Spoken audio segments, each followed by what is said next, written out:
Hello. Welcome back to the Space School. Look, otherwise with PPSW, your favorite hangout place, and today we're back with another Star Wars story. Today we'll discover what would have happened had Qui-Gon's teacher, Master Dooku, trained the Jedi's Chosen One. How would Dooku have trained this Jedi that was meant to be his former student's trainee? Before we begin this video, a special thanks to our patrons, voice actors, and everyone else part of the Pente Patrol team. If you want a chance to win on our next giveaway, watch to the end of the video and I'll tell you all about it. Our story begins on Coruscant in 32 BBY. Master Dooku was one of the prideful achievements of Master Yoda's grand teaching career. He sat idle in his room, concentrating. In recent years, Dooku had gotten fed up with the Jedi Council. He was offered a seat on the High Council alongside of that of his good friend Mace Windu and his master, Grand Master Yoda, but Dooku refused the seat. Dooku was very forward-thinking of a Jedi. His thoughts dwelled on things more grand scale than the Jedi Code. He knew his politics well, and he understood the greater need for the Jedi to be better in the galaxy. The Jedi had become way too political for Dooku, and the Jedi's reliance on approval from the Senate was ruining their output into the galaxy. Dooku sat quietly. He focused on the Force. It was surrounding him. It was powerful. And then he felt a terrible, terrible pain. Dooku rolled back off of his seat as he looked around. He stood up and he felt his head as he leaned against the wall. Something terrible had just happened as he pondered through his thoughts. He was trying to figure out why he felt this terrible sadness inside of him. Dooku looked around. Coruscant was dark. It had just turned to night and he was preparing for rest. But this pain in his chest, it was unreal. Dooku had recently talked to some individuals within the Order. It felt like a death, in all honesty. He was close to leaving the Order and he had just told his former apprentice. Then it crossed his mind. Not just the feeling, but the images. He watched the soul leave Qui-Gon's face as the echoing no rang out of Qui-Gon's student's mouth. Obi-Wan watched as his master was gutted in front of him on the planet of Naboo, and he was all alone with no one to help him. Dooku fell to his knees. For the first time in the longest time, he felt true pain in his heart. Dooku looked around his room and he saw his little bedside table, a braid. It was a gift from his student, him. Qui-Gon would have never wanted to keep it, but he gave it to his master because he was thankful for the experience, lessons, and the time he was gifted to have with Master Dooku. Qui-Gon had a lot of appreciation for his master, and he wanted to stay close with him. Dooku and Qui-Gon had a great relationship after their teaching together. They bonded really well, and even more so, their beliefs matched each other's perfectly. Qui-Gon often talked with Dooku about training Obi-Wan, because Obi-Wan was extremely loyal to the Jedi Code, and he didn't think about what could be seen outside of the Jedi Code. It wasn't a knock on Kenobi, he just played by the rules. Dooku admired Obi-Wan, and even more than just admiring him, he greatly respected his grand student. Dooku sighed. The image played in his head again and again, as he saw Qui-Gon fall lifelessly to the ground. Dooku didn't know what would happen to Kenobi alone, but he did know that Obi-Wan was skilled enough to hold his own and stand up to the likes of this Sith assassin that killed Qui-Gon. Dooku then moved back up to his seat as he sat quietly with his head in his hands. He closed his eyes and thought about leaving the Order, believing that if Qui-Gon was killed, the chances of Obi-Wan dying were just as likely. Dooku stood up and moved over to unpacking everything in his room and preparing to move back to his homeworld of Sereno. Dooku then remembered something as he stood silently in the dark room. He remembered a conversation he had with Qui-Gon before he left for Naboo. Dooku felt the presence inside of the Jedi Temple, but he believed that this boy that Qui-Gon had mentioned was in fact the Chosen One, because Qui-Gon was going to try and train him after all. Dooku never interacted or even saw this Chosen One, though Dooku remembered Qui-Gon said before leaving. He said that the Council wouldn't let him train the boy. Dooku figured he might as well stick it to the Council and to the Order once more. And while he believed that leaving the Order and becoming the 20th member of the Lost 19 would be a pretty strong hit to Master Yoda, of where it hurt, he could figure out that maybe training the most powerful being in the galaxy had ever seen, in the ways of the Force, instead of letting him be taken by the Sith, or let the Jedi get their grubby coat all over him, Dooku decided this was the idea to go with. Especially since Dooku knew that Anakin was several years older than anyone permitted into the Order itself.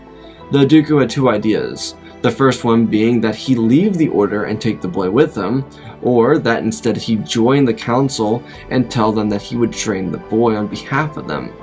The seats were relatively filled on the council, so that may prompt to be an issue for him. But there was also another way for him to do this perfectly. He just needed the trust that the Force would guide him on this endeavor.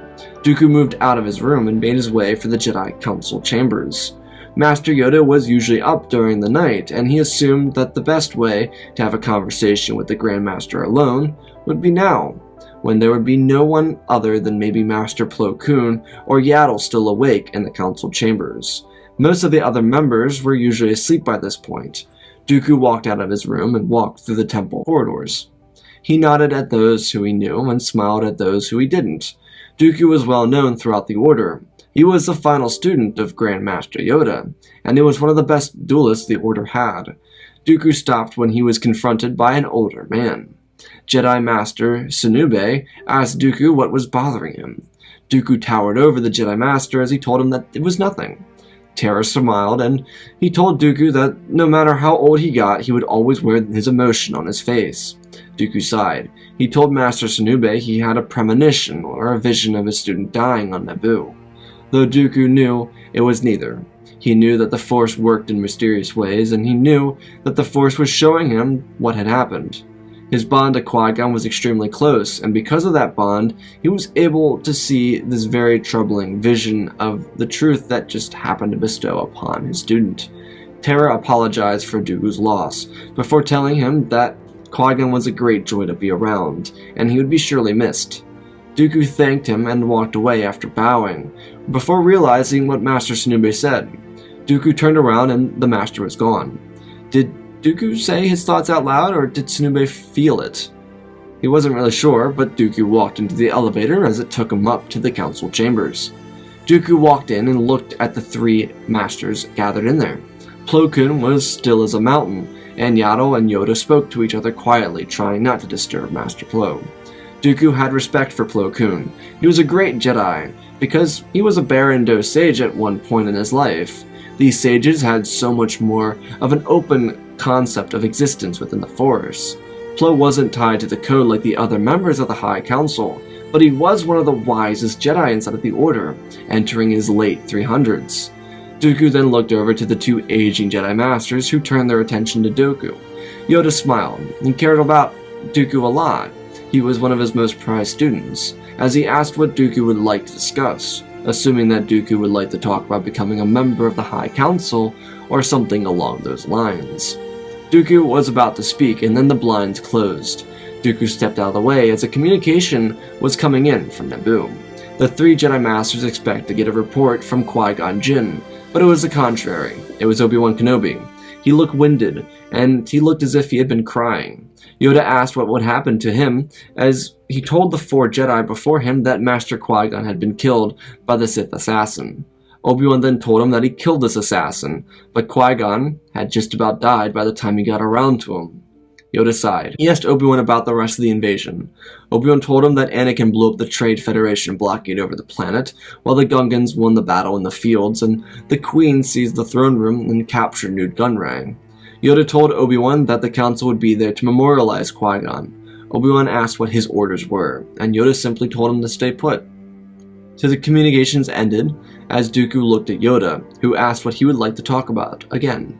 Dooku told Yoda he would like to train the Chosen One. Yoda rubbed his chin. This was certainly a divisive topic. Mace Windu didn't want Anakin to be trained, just like some of the other members of the Council, including Oppo Rancisis, Eeth Koth, and Ki-Adi-Mundi. Plo Koon and Yaddle were more for it, while the rest of the members had a neutral position on how they felt towards the issue. Dooku told Yoda that Qui-Gon would have trained the boy, regardless of what the Council said, and then told his former master that it would be the same case for him, as Plo Koon from the corner of the room spoke up, and said that it would be fair to have an accomplished master, such as Dooku, train Anakin. Yaddle concurred. Moments after this was said, Mace Windu walked into the room, followed closely by Ki-Adi-Mundi and Eeth Koth. They asked what this was about, as Yoda expressed that Master Dooku would like to train the Jedi's Chosen One. They all asked what prompted this, as Yoda responded telling the three members that Qui-Gon had been killed on Naboo by the Sith assassin. Mace sighed. He walked up to Dooku and placed his hand on his shoulder and offered him his apologies for the loss of his former student. Dooku thanked him as the three masters sat down. Mace looked at Dooku and then over to Plo, and then back to Yoda. He spoke up asking why Dooku wanted to train the boy. Dooku told them that he had a vision of Qui-Gon's death, before Kenobi could confirm what had happened. Dooku then thought about saying what he was going to say, and then he bit his lip. He was about to tell them that he thought about leaving the Order. Instead, he looked across the way and decided to tell them a lie. He told the council that he wanted to train the boy because he understood how to train a Jedi who wasn't like the rest of his peers. Mace asked Dooku that if Anakin were permitted into the Order, what would he do in terms of training Anakin with a group of students? Dooku nodded his head, and he knew that Anakin would be treated badly as he would be an outcast to his peers, so he told them that instead he would like to take Anakin under his wing and train him away from the Order itself. Mace asked Dooku what he would do if the Order didn't permit Anakin into the Order. Dooku said blankly that he would take Anakin to his home planet of Sereno and train him in the ways of the Force himself. Yoda rubbed his chin, asking if that meant Dooku would just abandon the Order for a boy that he never met. Dooku nodded his head. He spoke up telling them that he trusted his apprentice's intuition, and then he said that he learned that from Master Yoda, suggesting that Yoda should do the same and trust the intuition of his student in Dooku. Yoda looked at Dooku, and then the rest of the council looked the same direction. Mace spoke up. He said that they would have a long ride all the way to Naboo to memorialize Qui-Gon. On the way, the council would have time to think about the decision. Dooku frowned as he crossed his arms, disappointed by the resolve. While Dooku didn't really need to stick his neck out for Anakin, he was willing to make the sacrifice on behalf of Qui-Gon, though Dooku was unaware of the promise that Obi-Wan had made to Qui-Gon before his death. The council over the course of the next few hours would load up with the newly elected Chancellor of the Galactic Republic and the Naboo native, Sheev Palpatine. On their way to Naboo, the trip would be relatively silent. No one would say a thing. Windu sat quietly as he thought about what he would decide for Dooku's future, and the future of this proclaimed Chosen One. Windu did believe that Skywalker was the Chosen One in fact, but he also believed that he was too old to be trained in the Jedi Order. Windu thought that based on what Dooku said, that maybe teaching Anakin would go well for both parties, for the Jedi and for Anakin, especially considering it seemed as if Dooku would be isolated from the rest of the Jedi Order, giving Anakin adequate time to adjust to being a Jedi. Yoda went through a similar process, though it was fair to say that maybe being his former student, he was a little bit biased in this scenario. Regardless, the trip ended as all of the council members left the shuttle with the Chancellor to find the Jedi Padawan named Obi-Wan Kenobi. He was standing next to the small boy that was the Chosen One. Anakin looked up, seeing faces he recognized and others he did not. Dooku walked over and patted Obi-Wan on the shoulder. Obi-Wan weakly smiled at Master Dooku and then nodded at him. The group of Jedi and the Chancellor would eventually reconvene at the steps of the Theed Palace as a massive progression came towards them. A parade celebrating the unity between the Naboo and the Gungans. It was a massive celebration throughout the streets of Theed. The world finally came to peace within itself. Though at the end of the day, the council would gather around as they watched as they ceremonially buried Qui-Gon Jinn, burning the corpse of his body in a fire outside of the palace. Dooku looked over from the fire to see Obi-Wan and Anakin standing next to one another. Dooku noticed Obi-Wan lean over to talk to him. While Dooku never had a chance to hear what the council thought, he didn't press the question. It had been a busy day. Dooku didn't know what Obi-Wan told Master Yoda, but he told him that he promised Master Qui-Gon that he would train Anakin. Yoda had agreed with Obi-Wan training Anakin, even though he really didn't want to. Regardless, it would eventually be time for the Jedi and the Chancellor to return to Coruscant. Anakin was ready to become a Jedi, but he wasn't ready for it secretly. Part of him feared the unknown, and the unknown was what the temple life would hold for him. The temple was a bit scary. It was a massive structure with hallways larger than star cruisers. It was also unbelievably quiet. You couldn't hear people talking or a footstep not more than a meter away. Anakin would be escorted into the youngling wing of the Jedi Temple once they finally arrived on Coruscant. He was separated from everyone, and fear was written all across his face as it was clearly visible. Dooku followed the council members back up into the council chambers, where he would wait for their response. Once all the members sat down, they looked around at one another, and then Yoda told Master Dooku that Kenobi was granted the role of teaching Skywalker. Dooku was very confused, as he then asked why Obi-Wan would be pushed into teaching the role of the Chosen One, rather than a normal or even an already established Jedi Master. Yoda said that Obi-Wan promised Qui-Gon to teach the boy in the ways of the Force. It was his final promise to Qui-Gon, and he wouldn't take no for an answer. Dooku respected Obi-Wan for staying so dedicated to this, but there was an issue. Obi-Wan was only a Jedi Padawan, moving past being a knight into the role of Jedi Master. It wasn't that Dooku didn't believe Obi-Wan could train the boy, it was more of how well he could train Anakin, because Anakin wasn't a normal boy. Had he been born inside of the Order and raised as a Jedi, there'd be no issue with it, but Anakin needed a father figure, and someone that was only a decade or so older than him wouldn't exactly fit that fatherly role, in Dooku's opinion, especially a fatherly role like that demanded excellence. Dooku told the council that he would like to talk to Kenobi about training the boy. Yoda told Dooku to be wary. Kenobi wouldn't budge. Dooku told Master Yoda to trust in his ability to get the right thing done. Dooku bowed to the council and walked out of the chambers. He knew that Kenobi would be in Jin's room, so that's where he went. Dooku left the elevator once he got to the bottom, inside of the grand halls of the Jedi Temple. Dooku looked around and then eventually found his way to the corridor where the Master's rooms were. Walking through the area, he felt Kenobi's presence as he turned the corner and ran into Kenobi standing quietly in Qui-Gon's room. Obi-Wan no longer had his Padawan braid, but his hair was short and stiff as he turned around and bowed to Master Dooku. Dooku and Obi-Wan smiled at one another, as Kenobi told Dooku that Qui-Gon was a fine Jedi, experienced, mature, wise, and kind. Obi-Wan thanked Dooku for providing a Jedi Master in Qui-Gon that gifted him an extraordinary training and experience. Dooku smiled and patted Kenobi on the back as Dooku walked across the room and looked out the window. Placing both of his hands behind his back, Dooku spoke up and asked Kenobi if he was ready to train Skywalker. Obi-Wan said in a quick, without thought, "Yes, Master." Dooku was honestly surprised to hear such a confident and quick response from Kenobi. Dooku then turned around and asked Obi-Wan if he could assist him with training Skywalker. Obi-Wan was confused. He asked if it was forbidden for two Jedi to train a single student. Dooku smiled. He told Obi-Wan that it was more common in the ancient times. Nowadays it was more uncommon, but it didn't go against the code. Dooku didn't really care about the code, but he did play into Obi-Wan's game, until he had become Skywalker's teacher. Dooku also knew how powerful Obi-Wan would become if he let go of the Jedi Code and harnessed his own true potential, though that was a project for another day. Dooku asked Obi-Wan what he thought of this proposition. Obi-Wan shrugged his shoulders, trying to be as kind as he could to Dooku. Obi-Wan took the training of Anakin seriously because he just wanted to make his former master proud of him. Dooku told Obi-Wan that if he agreed, then they would be leaving the Jedi Temple immediately. Obi-Wan asked why they would do that. Dooku looked at Obi-Wan as he told him that Anakin would suffer in the classes with the other younglings. It wasn't an assumption, it was a fact. Dooku told Obi-Wan that the longer he waited, then the longer Anakin would suffer. Dooku then said that Qui-Gon would have wanted Anakin to learn away from his peers, because he would be greater than any of them.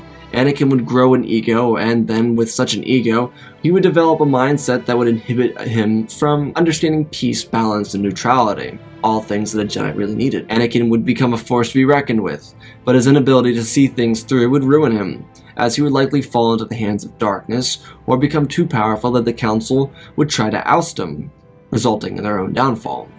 Obi-Wan's jaw dropped a bit.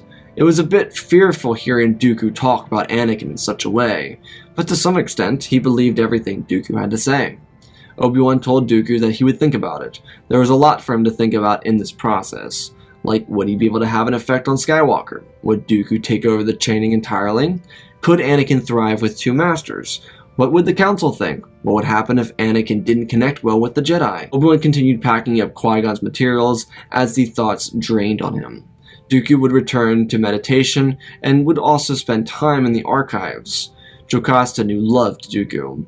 She thought he was rather dashing. Regardless, Dooku was inside of the archives to find some locations. He could of course take Skywalker and Kenobi to Sereno. It was a peaceful planet, and they would be living rather modestly, like they were here inside of the temple, but Dooku believed that Skywalker needed to earn it. Jocasta and Dooku would spend 3 weeks searching for planets. They'd found the first few in a couple of days, but Obi-Wan was taking forever to make his decision. Obi-Wan was rather being selfish with Anakin, and he himself knew that he was. But the truth is that he didn't want to let Anakin go. He saw this as paying homage to his former master, as completing a promise, if you will. Obi-Wan didn't think that Qui-Gon just wanted Skywalker to be trained. Of course, Qui-Gon knew Obi-Wan could do it, but he really wanted Anakin to just be trained, so that he didn't fall into the hands of the dark side of the Force, where he could be manipulated into the most powerful beings the galaxy had ever seen. Dooku had a plan in mind for how he would teach Anakin. Knowing that Anakin was from Tatooine would help Dooku with this plan of teaching Skywalker in the ways of the Force. On the second day of the third week, Obi-Wan approached Master Dooku. He apologized to Dooku for all the time that it took. Dooku smiled and asked if Obi-Wan was ready to train Anakin alongside of him. Kenobi nodded his head with a smile. He thought long and hard about this. He spent the majority of the last 3 weeks thinking about it. He had been fasting to connect closer with the Force. Kenobi thought and thought as he felt through the Force and feeling it within his gut and in his mind to trust Dooku. Kenobi knew that there was much that he had to learn from one of the Order's best swordsmen anywho. Dooku was relieved to hear Kenobi's choice, as he told Obi-Wan to go inside of the class of younglings and pull Anakin for a mission. Obi-Wan squinted his eyes in a confused manner as he asked what mission. Dooku told Kenobi that the children inside the classroom most likely made fun of him, or even bullied him. Having Kenobi tell Anakin that he was being pulled from the class for a mission would prop him up on a pedestal in their eyes. It would just make them jealous, but it would also make them extremely confused. So, Obi-Wan smiled. He understood that Dooku was just trying to do this so that he could leave quickly and get a hold of Anakin. Dooku, on the other hand, had a shuttle prepared and talked to a couple of Jedi Masters who he wanted to confide in. He gave them a couple of things before he left and a time frame. Dooku was going to be wise about this, as wise as he could. He knew that training the Jedi's chosen one required wisdom and patience, and so, when the two young Jedi arrived in the hangar bay, they were brought on board the Jedi shuttle. Dooku didn't want to tell them where they were going. He just prepped the ship, and then before they left, he introduced himself to Anakin as his new teacher. Obi-Wan smiled as Anakin stuck close to Obi-Wan. Anakin didn't really care for anyone, anywhere. The only friend he made inside the temple was a youngling by the name of Barriss Offee. She was in his class, and she was one of the few in his class that didn't bully him for being an outsider. Anakin was a little distrusting of the Jedi, and Obi-Wan really understood this as Anakin stuck close to Obi-Wan's side. Anakin looked at Dooku, smiled, and then sat down in the bay area as Obi-Wan and Dooku prepared to take off. As the two masters entered the cockpit, Dooku told Obi-Wan about what he was talking about, and how Anakin was already being affected by what the Jedi had done to him.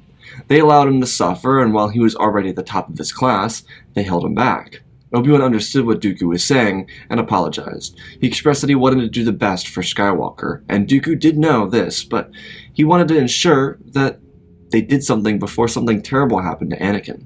Regardless, the two took off, and within minutes, they were in hyperspace, en route to a dust bowl of a planet around the mid-rim. It wasn't necessarily in the core, but it was around the outskirts of it. Dooku, for the time being, would get himself acquainted with Skywalker. He noticed how quick Anakin was to respond. He was a street kid, someone who was used to knowing how to immediately rebuttal the average smuggler or thug. Anakin was quick on his feet, and it was obvious that the anxiety of always having to watch his back stuck with him. After a few hours, the group landed on a planet. Anakin was the first one down the ramp, expecting to see a lush green planet full of trees and grass, but that wasn't that. Jedha was a planet full of massive deserts. The planet was very similar to Tatooine, except it connected all the way back to the ancient Jedi Order. It was a way for the three Jedi to connect back to their roots and search for balance. Dooku knew this step would be important because it meant that Anakin was back on a planet just like his homeworld, and he was to search for balance within himself. If he could find that balance within himself, he would become a truly amazing Jedi. First, Dooku told the two that they would be going to Jedha City. The city had issues from crime to greed. Sometimes it was peaceful, but since the Jedi left the city, it had been on the verge of turmoil. Though there was one reason for Dooku that he wanted to bring Anakin to Jedha City.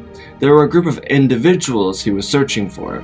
They had been long friends of the Jedi, but most of them were not Force sensitive. The three entered the city. Dooku watched Anakin as he came alive. He was still rather cold from being inside of the Jedi Temple and through the duration from the temple to Jedha City. Once he entered the city, he seemed like a living being again. He looked around and he took the persona of a real boy. The group carried through the city aimlessly. Dooku hadn't been the Jedha before, and he only knew of what he and Jocasta discovered when they were originally looking for Jedi planets to go to. Dooku looked over and saw a group of people huddled in an alleyway. One of the members wore long black robes and he held a staff. The man looked over and spoke through the crowd towards Dooku. He said something inaudible, but Dooku decided to walk closer and closer to the man with Kenobi and Skywalker behind him. The man looked over in their general direction as he said, "Those weapons! A good individual usually carries those." Anakin was shocked when he looked into the pale blue eyes of the mysterious individual. He was very clearly blind. How could he see what they had? Then the man looked down at the boy and gasped. He spoke up, saying that this was obviously the Chosen One. The two Jedi Masters parted way for Anakin to be seen better by this blind man as Chirrut smiled and asked the three to follow him. Anakin was a bit confused and a little scared, but the group followed him anyways. Chirrut spoke up as he explained who they were. He told them that they were the Guardians of the Wills.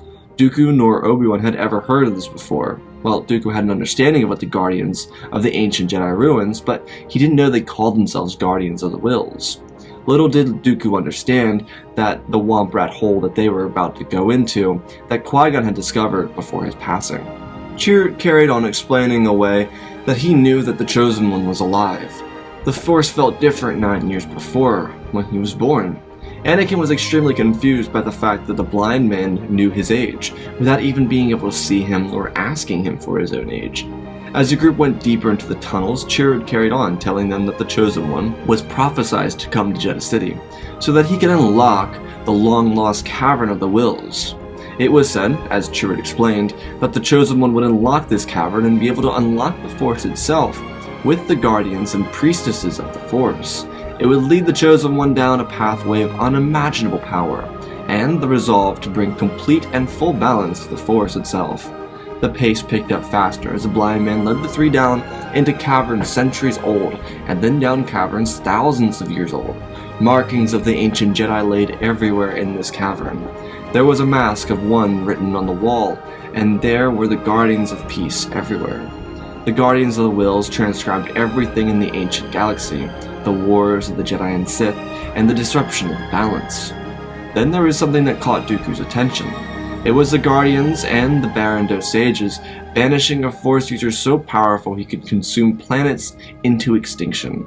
Though one may have said that Nihilus died of overeating, or of course losing to the legendary battle master Metra Surik, it appeared the Wills and Sages decided to aid her in her endeavor by banishing this wound in the Force. The Force was strong with these beings, and while it seemed none of them now were Force sensitive other than Chirrut, it was an educational journey for the three Jedi. Dooku stopped and pressed a button on his communication device, and began speaking to another Jedi, as Kenobi and Skywalker got out of ear range of Dooku. The three continued, and Dooku eventually caught up, and they eventually arrived in front of a massive door. It looked as if it was a vault of some sorts. Chirrut looked down and pushed the boy forward, telling him that this was his objective. He had to be the one to complete this. No one else other than the Chosen One could do it. Anakin walked forward, and shakily stood before the massive vault. On the vault there were four beings. They looked to be a family of sorts, a father, a daughter, a son, and a mother. Chirrut explained that these beings were the most powerful in the Force. They held great power within the Force, and they were able to accessorize the balance of said Force. Anakin stepped forward as Chirrut told Skywalker to let the Force flow through him, and he would be able to uncover the secret of the Wills. Dooku and Kenobi watched as Anakin raised his hand. He had so little training with the Force up until this point, and yet it was still so natural to him. He felt the gears inside the vault twist and turn as a loud croaking began. Wind flew through the ancient tunnels as Dooku, Chirrut, and Obi-Wan all tumbled back, but Anakin stood strong and quietly as the vault doors opened. Anakin walked in first. His shakiness had left, and he was now filled with confidence as he entered the vault. The three older men stood up, and followed Anakin in as Dooku and Obi-Wan ignited their lightsabers and lit the room up. There were ancient writings across the walls as Anakin focused on what was in front of him. A light broke the darkness as it stared into Anakin's soul. It spoke to him, and him alone, asking if he was the one. Anakin nodded his head cautiously. The voice carried on asking if Anakin was ready to have the gift of the one bestowed down onto him. Anakin again cautiously nodded his head as he listened. The being of light guided Anakin towards and forward and showed him a room full of collected artifacts of the Force. All of these would become useful to him in due time, but the most important one sat in the middle. It was an ancient tablet of sorts. It hadn't been looked at ever before. It was placed there by the Force as a guide to whoever might need it at some point. The essence of light told Anakin that he would be able to take it with him, but the message wouldn't show itself until he was truly ready to know the path of the Force. Anakin looked at this essence and then it vanished, darkening the room. Chirrut, Dooku, and Kenobi all looked at each other as Anakin grabbed the tablet and one more item that he could feel as he walked out of the room with them. Dooku and Kenobi looked down at Skywalker as Chirrut was the first to speak. He told the boy that he had accomplished the first leg of his training. The two Jedi would now teach him how to access the secrets of the tablet. Anakin asked Chirrut what he knew about this tablet. Chirrut told him that he didn't need to know anything about the tablet. He just knew that he was one with the Force and the Force was with him. And on top of that, Chirrut understood that the Force worked in mysterious ways, as he finished telling Anakin that the Guardians of the Wills would always be here in service of the One, meant to bring balance to the Force. Anakin smiled as he walked with the three out of the caverns. When they eventually reached the top, they were greeted by a taller, older Jedi Master by the name of Plo Koon. He asked where he was to go, as Dooku explained the route to the wall art of the Barrandov sages inside of the caverns. Chirrut was so excited when he realized that Plo Koon was one of the Barrandov sages, and one of those Barrandov sages hadn't been on Jedha for the longest time. They are incredibly powerful beings, and if one was here, then Chirrut would guide him to the imagery. There was a certain power that the sages could obtain if they were to be guided by the ancestors. While Chirrut and Plo Koon disappeared back down into the caverns, Anakin, Dooku, and Kenobi would travel back outside the city, down to where their ship landed.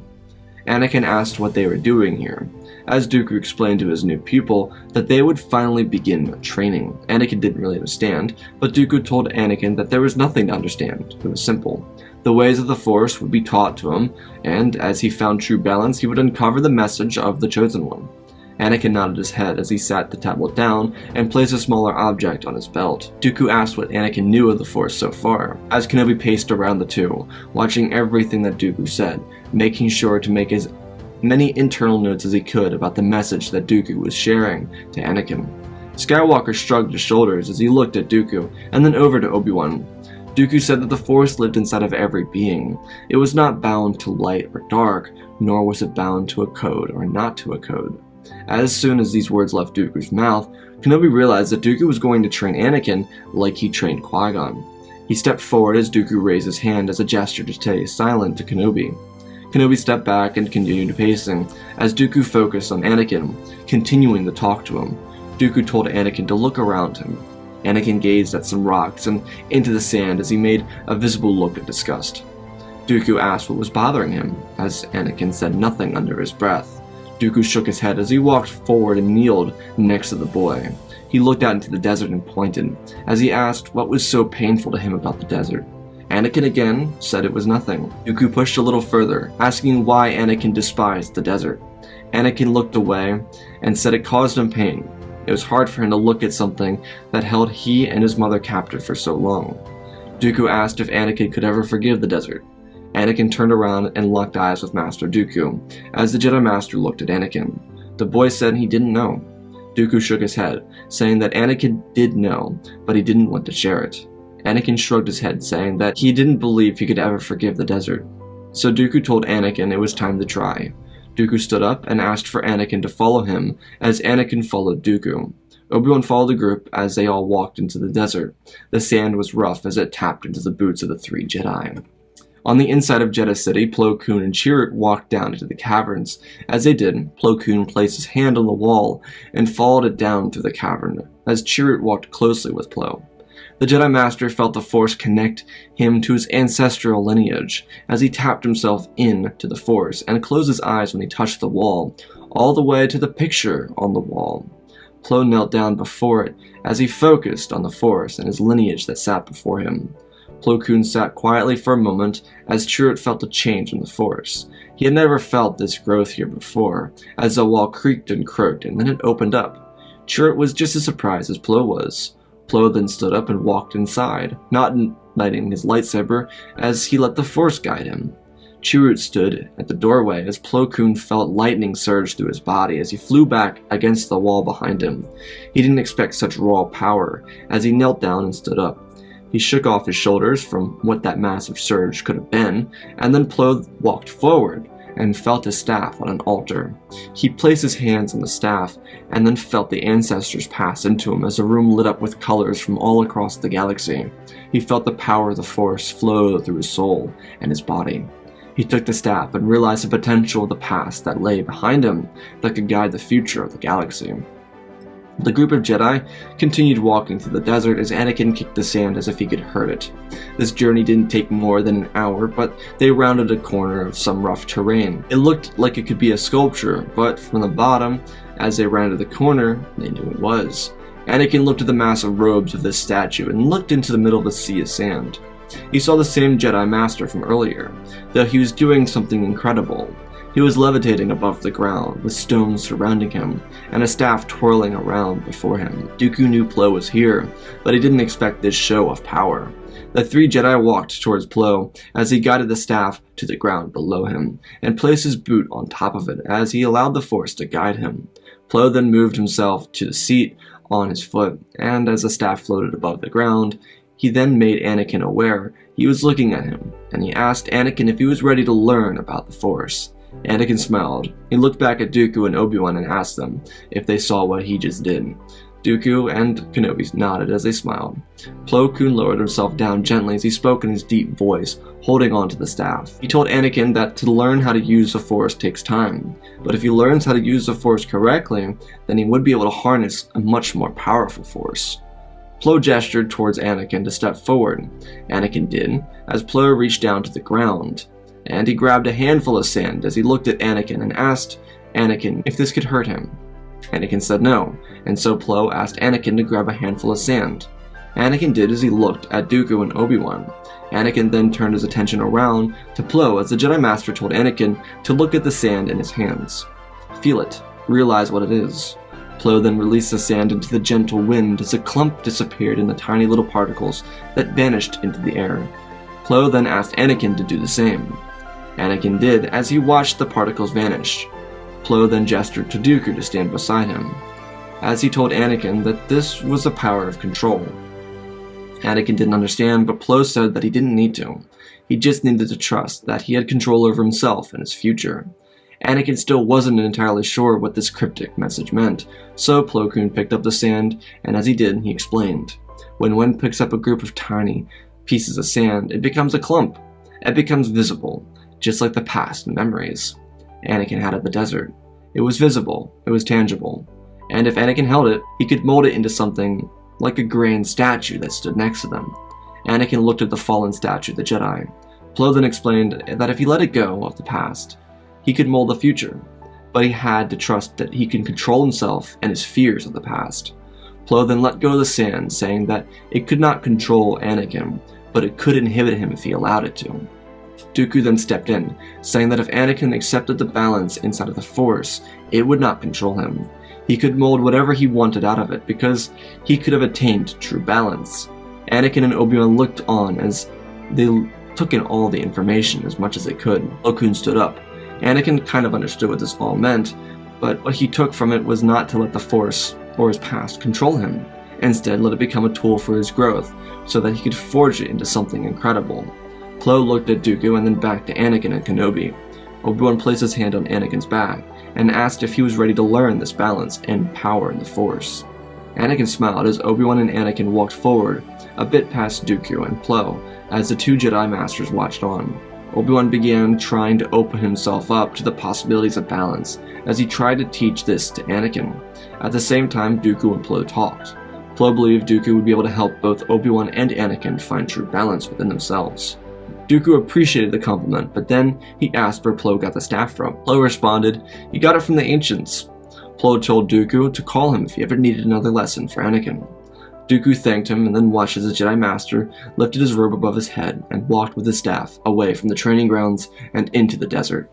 For the next couple of hours, Kenobi and Anakin would go through tense training as Anakin began to get a feel for the light side of the Force, and even more than that, to let go of the past behind him.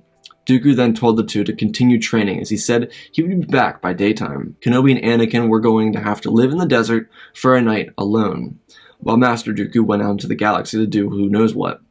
During this time, Anakin and Obi-Wan would train all the way until nighttime, and then they would relax, set up camp, and start a fire. Anakin would ask Obi-Wan questions about the Force, Qui-Gon, and his experiences as a Jedi. Obi-Wan tried to stay as open as he could with Anakin, and Skywalker ingested as much information as he could. He loved it. He enjoyed listening to the stories that Kenobi told. There were so many fond memories of being with Qui-Gon for Obi-Wan that he even enjoyed telling these stories to Anakin. Anakin loved listening to them, as Obi-Wan spoke emphatically of the past. Obi-Wan accidentally got carried away and talked about his extended mission on Mandalore, where he had fallen for a woman. Though this to Anakin made him trust Obi-Wan more, it made him more relatable than any other Jedi he encountered. So much so that Anakin started to pry for more answers on this Satine from Mandalore. Obi-Wan smiled and shook his head as he continued telling stories to young Skywalker. After hours of story time, Anakin went to bed as Obi-Wan watched the fire die out into the early hours of the morning. The entire time he thought about Satine. Maybe someday, but for now, he needed to focus on teaching the boy with the help of Master Dooku. Both Kenobi and Skywalker were awoken when a massive sound blasted the silent air, waking them both from their sleep. They both jumped up from their tents and they saw a ship land in front of them. It was Master Dooku, smiling as he told the two of them that they had a long day ahead of them. The two got up and woke themselves up as much as they could, as Dooku got Anakin to work immediately. While it seemed as if Anakin was confident from the day before, he needed to truly bond with the Force and with the planet before they were done. Kenobi asked Master Dooku where he had been, as Dooku explained he was just out doing something on behalf of the Council. It wasn't really on behalf of the Council, but saying it was all part of Dooku's plan here. Within hours, Anakin was in the middle of the deserts, with sand running down his insides of his boots, clothes, and hair. It was brutal. He couldn't escape the amounts of sand that elapsed the desert. He had to just try and take it until they were done. But that wasn't the point. Dooku wanted Anakin to harmonize with the sand. If he could harmonize with the sand, then he would be ready for the next obstacle in his training. Though that would be revealed when Anakin accomplished this. Anakin progressed in the Force really well, being around Obi-Wan and Dooku, but he wasn't mastering balance. He had too much resentment for sand. To an extent, it got on Dooku's nerves because he believed that if Anakin was the chosen one, then he should have been quicker to react to things than he was reacting currently. It was rather annoying. The chosen one should have caught on much faster than Anakin was currently. Dooku was visibly annoyed as the days turned into weeks. Anakin was extremely powerful, but after a few other Jedi Masters in Ki-Adi-Mundi, Eeth Koth, and Oppo Rancis were unable to train Anakin, Dooku began to lose his own patience. He didn't believe he could train the boy. It was obvious the lesson wasn't about sand, but the negative time he had on Tatooine that made it difficult for Anakin to move on. But the day came where he was finally able to overcome these terms with his past. It was with Kenobi. The two were training, and Obi-Wan helped Anakin find an existential peace. He knew that Anakin was struggling. He also noticed how reluctant Dooku was to help Anakin find this peace. There was tension that existed between Dooku and Anakin, and it was very obvious in Obi-Wan's eyes. It was a teacher who was beginning to doubt the student, and even beginning to neglect the student in some way, shape, or form. Dooku wanted Anakin to be at a higher level than he was, and there was a fact that he couldn't simply achieve that much. It was rather annoying to Dooku. Anakin was the chosen one after all, and while he was powerful, he wasn't impressive enough for Dooku to believe in him the way he should. Obi-Wan helped Anakin find balance with the sand by burying him in the sand and keeping his head above ground. Anakin had to resolve himself with the sand that caused him so much turmoil and pain. And for Anakin, he was able to connect with the roots of the sand back to his pain, as Anakin truly understood that the Jedi weren't trying to get him to reconcile with sand, they wanted him to reconcile with his past, and accept that it had happened, and move on knowing that there was nothing you could do to change it. To change how he was born, the outcome of his life thus far, and the pain and suffering he endured as a slave for Watto. Anakin finally understood as he smiled gleefully while he was trapped beneath layers of sand. Obi-Wan and Anakin bonded even more in this moment, because it was Obi-Wan who helped Anakin relinquish the terrible memories that kept him standing still in his training. Dooku was obviously relieved that Anakin finally did this. He was beginning to think that they were never going to get off of Jedha. Obi-Wan was starting to try and ensure that Dooku didn't lose his patience. It was very important for a Jedi to have patience, and he didn't have any at the moment. The teacher was supposed to be understanding, and Obi-Wan couldn't understand why Dooku was acting in such a way. Maybe it was the fact that Anakin was a chosen one, or maybe the environment was supposed to help Anakin, but regardless, Obi-Wan confronted Dooku after he helped Anakin get free from the sand. The boy was running around in the desert, skipping and laughing as he found peace in the barren lands. Obi-Wan asked Dooku why he was being so distant from the student he wanted to teach. Dooku rubbed his beard as he turned around and looked at Obi-Wan in almost a condescending way. He said that Anakin should have been doing better. There was no excuse for him to take 3 weeks to get to this peace with his past. Obi-Wan stood up for Anakin as he reminded Dooku that Anakin was a slave. His mother was a slave. Everyone he knew were criminals, pod racers, or slavers. He was in one of the worst parts of the galaxy, and there was no dispute about that, as Obi-Wan told Dooku that he needed to trust his student more than he currently was. Obi-Wan was right, but Dooku was still annoyed. Obi-Wan followed up by saying that Anakin was the chosen one, but no matter how great the Jedi, they needed to train before they could become great. As he told Dooku to look at his master, or even Master Blow, who found a truer sense of balance for the first time in 300 years when he unlocked the staff a couple weeks back. It didn't happen overnight, and it took patience and care, like a blossoming plant on Felucia. Dooku sighed. He placed his hand on Obi-Wan's shoulder and thanked him for being a better teacher in this scenario. He would work on it. For now, he had a task for Obi-Wan. He had to tell Anakin why he left for a day when they first started training on Jedha. Obi-Wan was just as curious, but when the words trickled out of Dooku's mouth, Obi-Wan turned around and ran towards Anakin, as he told him that Shmi was freed from slavery, and she was living on her own, happily, out to experience life on her own. Anakin ran up and hugged Obi-Wan and thanked him for doing this with tears in his eyes. Dooku walked over behind the two as Anakin gave Master Dooku a hug as well, thanking him for saving his mother. Dooku patted Anakin on the shoulder and then told the three that it was time for them to get a move on. They were heading across the galaxy to the northern part of it to head to an ancient world where Anakin would continue his training. So the three packed up their stuff and made their way into the ship. Dooku contacted someone on Coruscant, and then the trio made their way across the galaxy into hyperspace. Anakin still had a tablet and the little trinket he found inside the caverns almost a month before.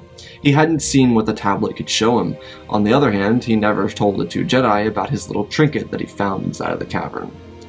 It looked like a crystal of sorts, but he wasn't entirely sure what it was. Regardless, the journey to this planet was much longer than the trip to Jedha, but regardless, they eventually landed on the forest moon of Yavin 4.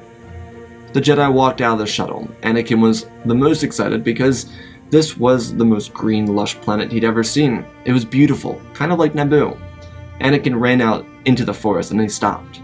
He saw a little green creature on the ground. They looked familiar, but he couldn't really tell if it was them or not. Anakin asked who they were, and she perked her head up and looked at Skywalker as she asked if he remembered her. He shook his head as she kicked a cane under her into the ground, doing a turning flip and then landing upright on the top of her cane as she smiled at Anakin, holding herself in perfect balance, as she told Anakin that she was Master Yaddle. Anakin looked back at Obi-Wan and Dooku, who followed up behind him, both bowing the highly respected Jedi Master. Yaddle stood there and asked if Anakin was ready for this next lesson. Anakin nodded his head. She backflipped off the cane and started walking through the brush. She started speaking to Anakin as he followed her closely. She told him that he mastered balance in the Force, and now he would learn how to use the Force like a true Jedi. She, Dooku, and Obi-Wan would help him unlock his true potential as the four walked through the brush, and they walked out and saw a temple standing before them. At the foot of the temple was Jedi Master Plo Koon, holding his staff quietly. Yaddle dropped her cane and slowed her demeanor as she ran across the grass. Plo Koon dropped his robe and steadied himself into a defensive position. Yaddle leaped into the air as Plo Koon used Force Judgment and shot it at her. Yaddle took in the yellow lightning as she shot it back out towards Plo, who rolled out of the way, swinging his staff behind his back as he moved away from the blast that indented the ground. Yaddle landed as she lifted dozens of rocks and began to throw them at Plo, who used his staff to expertly block every single stone thrown at him. He then twisted his body around as he lifted boulders from the site around him and threw them at Master Yaddle as Anakin watched from behind in absolute awe of what was happening before his eyes. Yaddle took each boulder and placed them onto the ground as she used the Force to jump on top of each boulder she placed, creating a pyramid of sorts, as Plo Koon simultaneously jumped from his spot and the two Jedi Masters reconvened on the top of their creation as they both respectfully bowed to one another, catching their breath as they both looked over to Anakin, whose mouth was on the jungle floor, watching them with intense dedication. Dooku stepped forward and asked if Anakin was ready to learn how to use the Force. Anakin nodded his head excitedly. Plo and Yaddle's show of the Force taught Anakin what he could really do with it, the true possibilities the Force could bestow him if he really worked hard and trusted the balance. It was even more alarming to him because he was the chosen one. Yaddle and Plo were lifting boulders with ease. That made Anakin wonder what he could lift with his true potential. Yaddle leaped down from the top and she landed gently on her cane as she asked Anakin to step forward. Plo stood atop of the pyramid as they constructed as he gently moved the boulders beneath him back to their places as he himself got down from his position. Anakin stepped before Yaddle as Dooku and Kenobi spread out, giving Yaddle and Anakin space to have a talk. Yaddle told Anakin the most basic principles of the Force had been taught to him, understanding the balance within the Force. But now he had to use the Force like a true Jedi. To lift rocks and boulders was impressive, yes, but to truly do anything with the guidance of the Force without having to think about it as if it were second-hand nature, that was truly impressive. Anakin smiled as he looked at Yaddle and then the Plo Koon, who stood before the temple steps.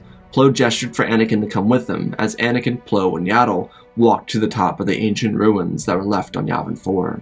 The group eventually got to the top as Anakin looked around, taking sight in fully.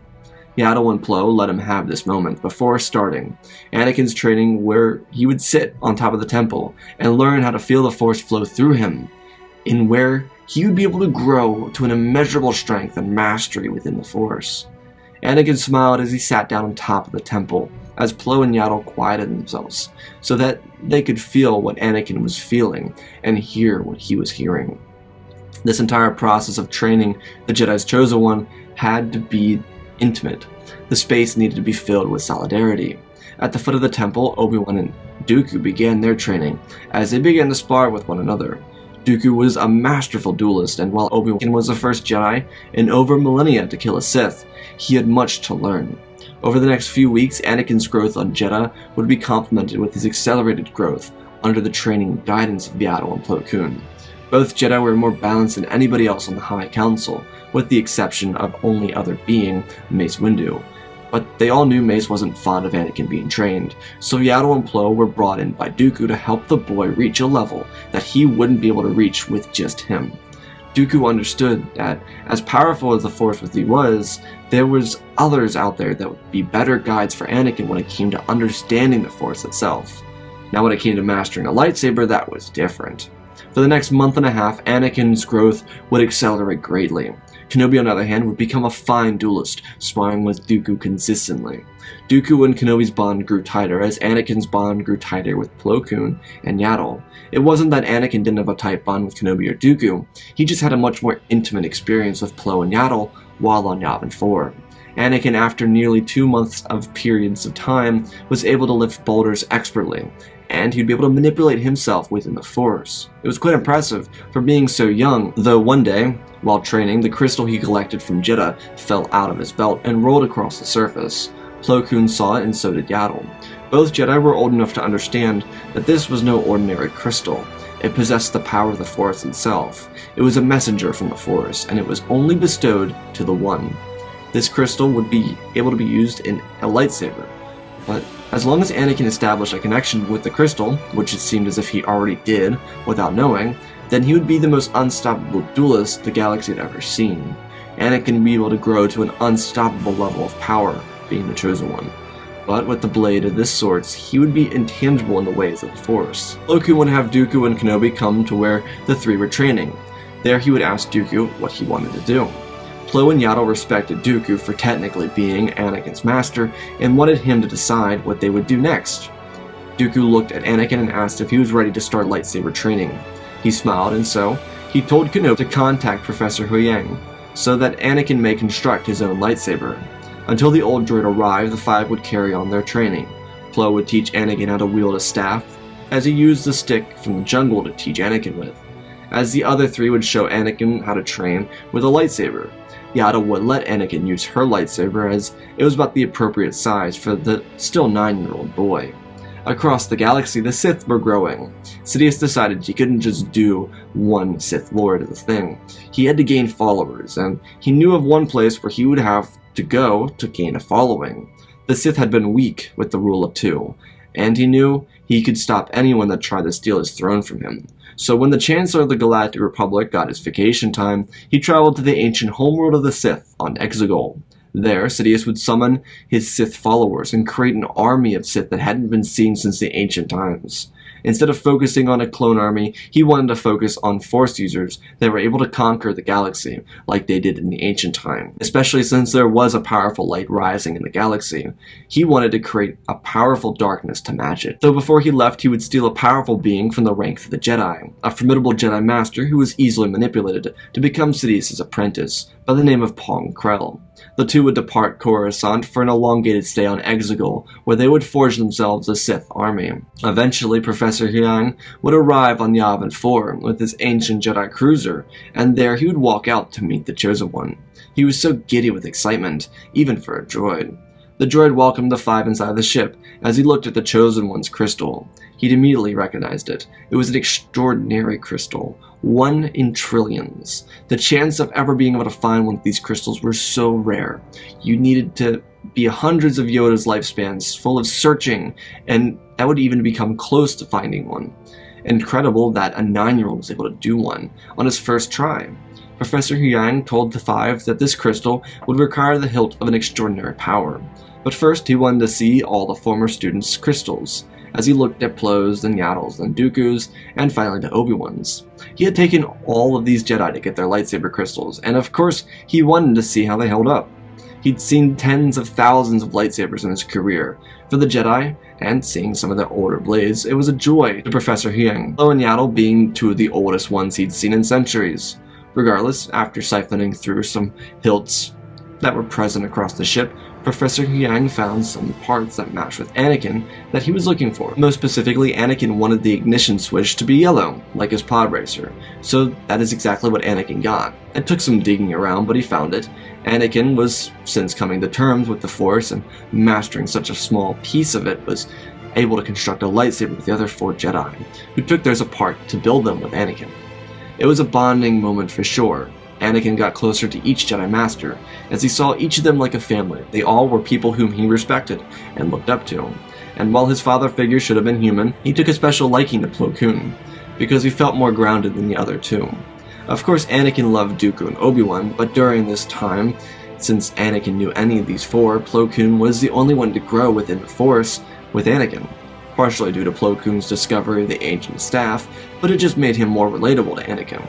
Though Obi-Wan was a close contender, especially after their talk about girls at one time, that got Anakin so jittery. Yaddle was like a grandmother. In another way, she was kind of like a mother, because she was, and Dooku was a little bit like a grumpy grandfather. But it worked out, and it made Anakin happy, and that was the most important part of it all. All 5 had a special relationship, a family of sorts, and in the middle was the Golden Child. After a few minutes, each and every single one of them had built their lightsabers, and Anakin's was complete as he ignited the blade. All of the Jedi looked at him in awe, as the blade flickered on, showing an array of colors, and moved through colors quickly as they flashed before the Jedi. Anakin stood up with the blade, as the 4 remained seated. Anakin held the blade up into the air as they all watched the colors revolve around and around as the colors settled on a calming indigo, a combination between the traditional color of the Jedi blue and the balanced color of purple. It was a lightsaber color not seen in centuries. Anakin held the blade in his hand as he felt a connection. he had established with the blade over the last couple months. It could be at this point where Yaddle and Plo would return to the Jedi Temple, and Master Dooku, Kenobi, and Windu would begin saber training for the young Jedi. He was an impressive Force user. And yes, it would take him time for him to continue growing, but he had a foundation to grow to power beyond that of Master Yoda with what he was taught. Anakin would begin the basics of lightsaber combat, and he would again excel rapidly.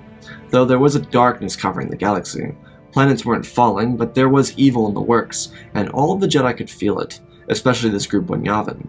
But Windu, Dooku, and Kenobi all began lightsaber training with Anakin. For Kenobi, this was a crash course that would make him excellent in Forms 4 and Form 3 as a duelist, especially since Windu and Dooku used more aggressive lightsaber forms. As for Anakin, he'd pick up the skills he learned through sparring with Dooku and Windu, rather than ones with Kenobi. Obi-Wan was a fine duelist, and he was always able to best Anakin, especially with his patience, but Anakin remained to his course instructions and began to develop more confidence with his patience. Anakin would also go into Forms 2 and 7 deeper, as he was taught by Windu and Dooku, fine duelists with both forms of combat. Anakin's growth was extraordinary, though Windu had to work through his disliking of Anakin, and he was able to do so with that closely working with Anakin. Seeing how far he had come and how mature he was after being with Dooku, Kenobi, and Yaddle, and Plo for such an extended period of time, Windu knew he was in the wrong for treating Anakin the way he did. During one night after a difficult training session, Windu and Anakin walked to the top of the ancient ruins, and they had a heart-to-heart. Windu apologized to Anakin for making him feel so unwelcome and trying to push him away from the Order. He knew how wrong he was for doing so, and he wanted to make amends between the two. Anakin accepted the apology, but asked for one thing in return. Windu asked what, and Anakin told him that he wanted to spar with him, right here and right now. Both Jedi were very clearly exhausted, but Anakin wanted to prove to Windu again that he had a gift to be one of the greatest, if not the single greatest Jedi the Order had ever seen. Windu smiled as he stepped back and bowed to Skywalker. The two ignited their blades. Indigo and Amethyst met each other on the battlefield of a sparring session atop this ancient temple. Anakin and Windu bounced back and forth. It wasn't an even match. Windu very clearly was more skilled against the 10-year-old, but Anakin's determination was incredible. He took pieces of Form 3 that he learned from sparring with Kenobi and parts of Form 2 and 7 as he combined them into his own form of true prowess. Anakin and Windu grew as their bond with one another was defined by this moment of a light show atop the ancient ruins. Kenobi and Dooku watched this majestic bond between master and apprentice. Windu and Anakin bonded as their blades crept closer and closer to another as the duel began to get heated. Anakin's blade and bond with his crystal made him 10 times the duelist he would have been otherwise. Windu was caught off guard as he jumped over a swing by a much smaller Skywalker. Anakin pushed Windu, and then Windu rolled around and caught Anakin as he removed the Padawan braid on Anakin's neck. Anakin turned around and faced down Windu as he looked at the amethyst blade before his nose. He smiled up to the taller Master of the Order. They both sheathed their weapons and bowed towards one another. True respect for each duelist to the other. Windu placed his arm around Skywalker's shoulder as the two walked down from the top. Anakin held his Padawan's braid in his hand as he listened to Windu talk to him on the way down the ruins. When they reached the bottom, Anakin's face lit up. Dooku asked what it was. Windu prompted Dooku that it was time for Anakin to become a knight. Dooku and Obi-Wan almost fell off their feet as they heard the Master of the Order say the words. It had been the shortest period of training anyone had ever received, but Windu told them to hear him out.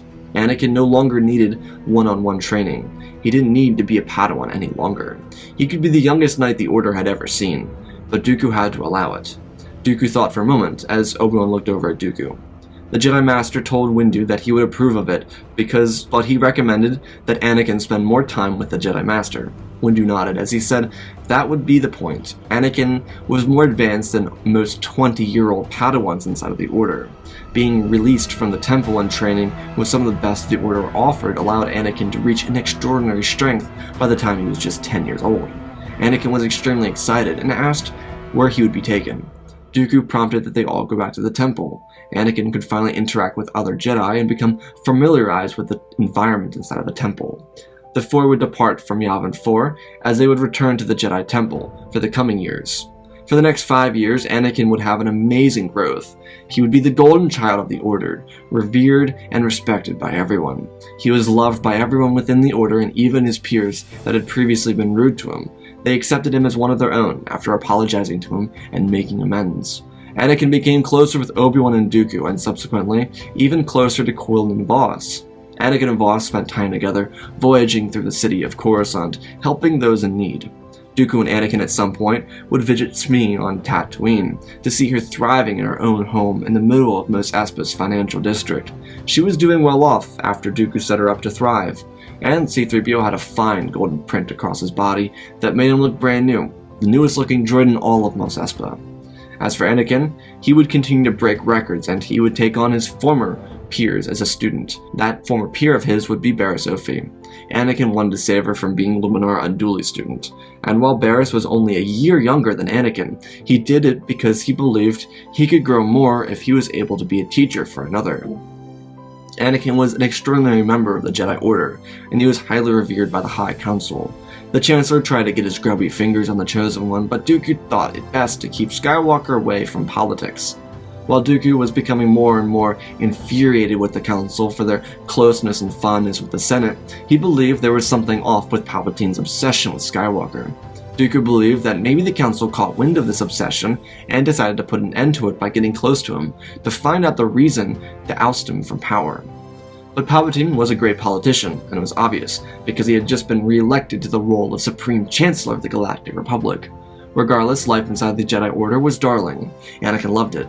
He and Obi-Wan's bond made it so that Anakin could confide in someone about his emotions. And while it was never Kenobi's intention to have this type of effect through their Jedi storytelling, it lasted and it created a tighter bond between the two of them. Though the rising darkness in the galaxy felt like it was stronger than ever. Anakin sat inside the Jedi Temple garden with Plo Koon and Barriss Offee. They were all meditating in unison.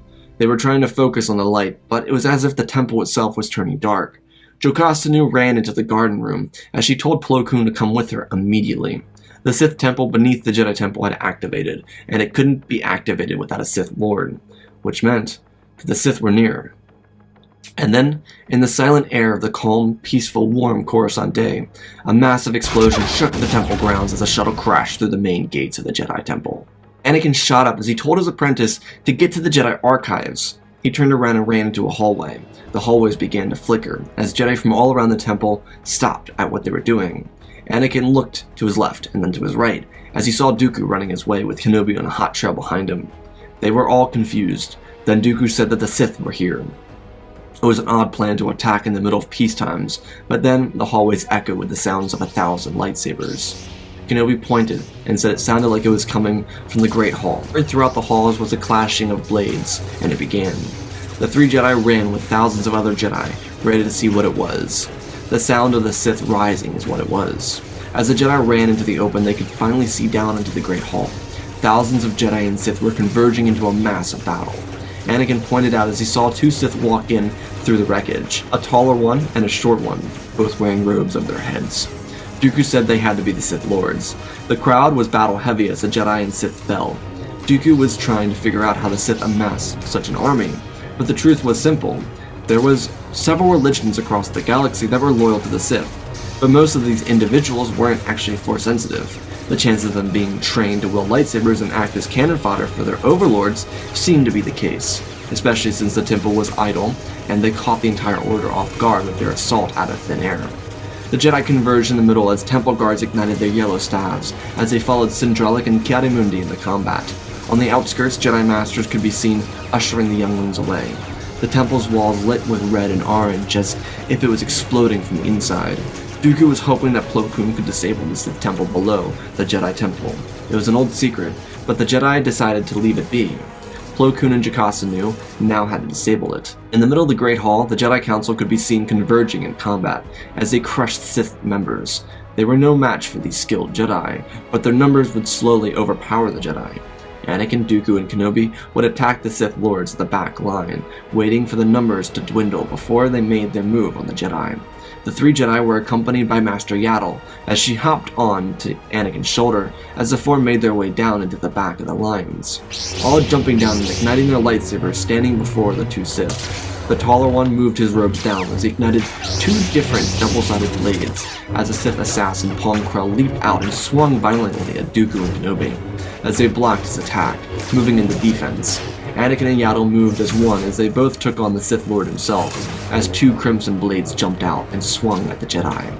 Anakin and Yaddle used their connection to one another to bounce off of Sidious' blades and dance around the Sith Lord, as by their side Dooku and Kenobi used their bond as duelists to push back the over-aggressive Pong Krell. The Sith assassin was powerful, more so than Maul, but to Kenobi, Sith Lords were his speciality. The Jedi moved back and forth as the main bulk of fighters in the hall dwindled, as the Council held off most of the Sith advance. The rest of the Jedi began to fall back to the archives where the younglings were being kept by Jedi Master Terrace Nube. Beneath the temple, Plo Koon and Jocasta Nu found the Sith temple, activating with a crimson glare. Plo Koon swung his staff around and lifted it up into the air as he lifted his right hand, just as the ancient cavern painting showed him years before. He used as much of the power of the ancients as he could to shut it off. The temple began to shudder, as he willed it to implode on itself. As Plo Koon felt his essence drop out of him, Jocasta Nu ran over it and helped him stand on his own feet, as Plo Koon continued to manipulate the Force to stop the Sith temple from exploding and killing everyone above them in the archives. Plo Koon focused on the Force as he used every ounce of it he had.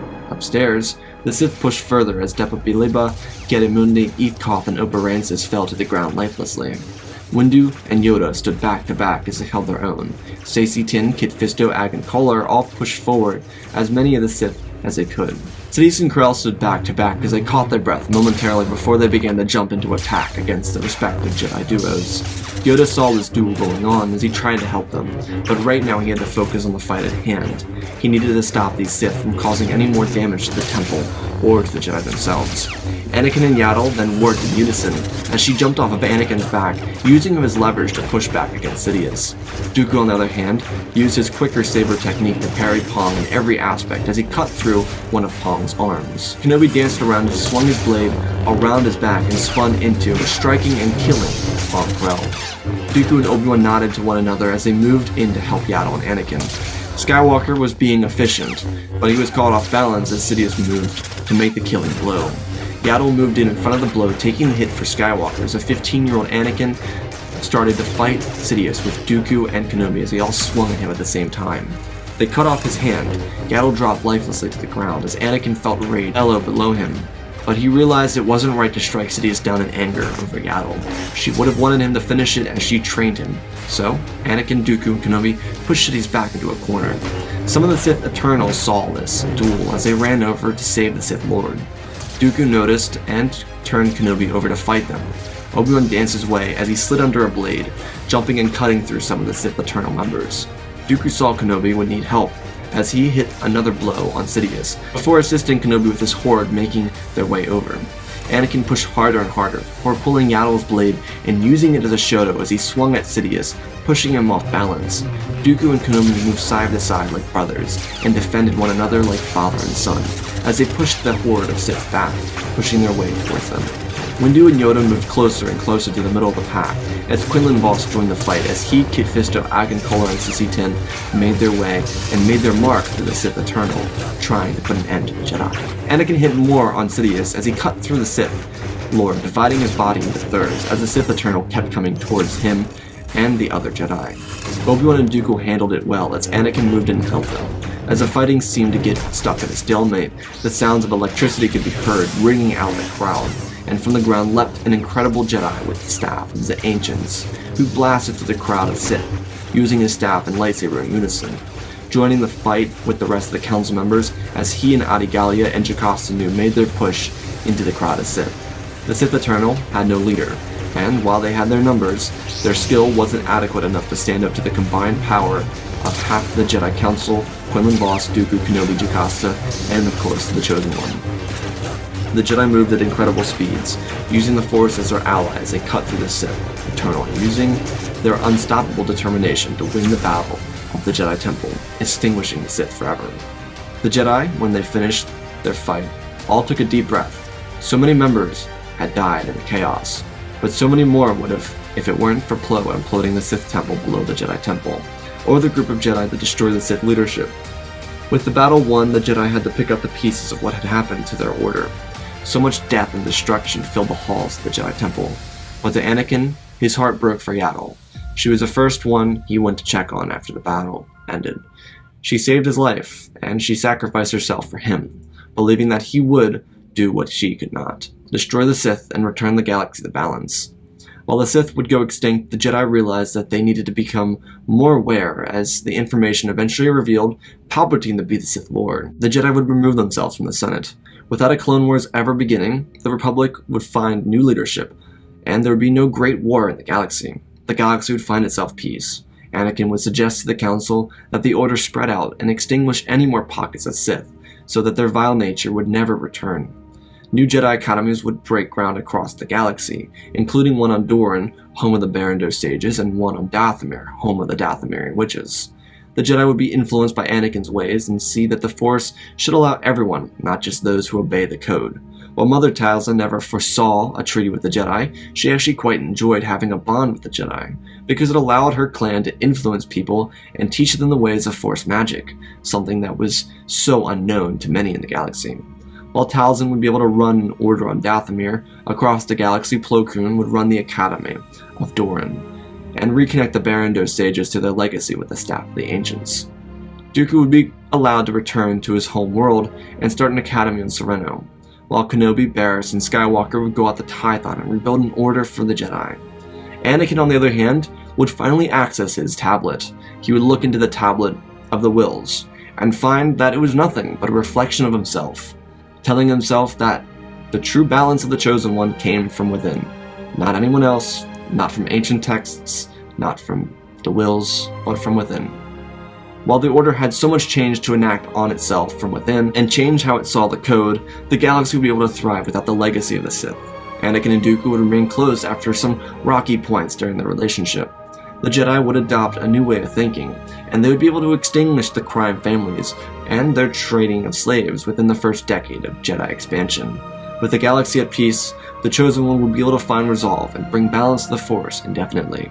And that, ladies and gentlemen, is our story. Again, special thanks to George Short, Benjamin Wells, Jay Hoffman, Warping Through AC Raptor, Gort, and Chancellor Lawrence Standards for supporting the channel. Let's hit that like this so we can see what if Rey was Luke's daughter. I know you guys are going to love this. Oh, I can't wait to see the comments under this video. If you want to see what if, let me know down below. I read all the comments about no crossovers. Check out the Twitch community, Discord, and Patreon to be part of the community and support me in other ways. And as for our giveaway, I'm giving away 3 lightsabers for 50,000 subscribers, so all I have to do is subscribe first of all, and then go down below. There's a pinned comment at the top of the comment section. You go down there, you click on the link, and you write your handy dandy name down below. I will pick one of 3 different winners when we hit 50,000 subscribers, which is right around the corner, so hit that subscribe button, share, and do all the things. Let's talk about our story here. What do you guys think? I don't know. Always with these trained videos, I always want to try and do something different.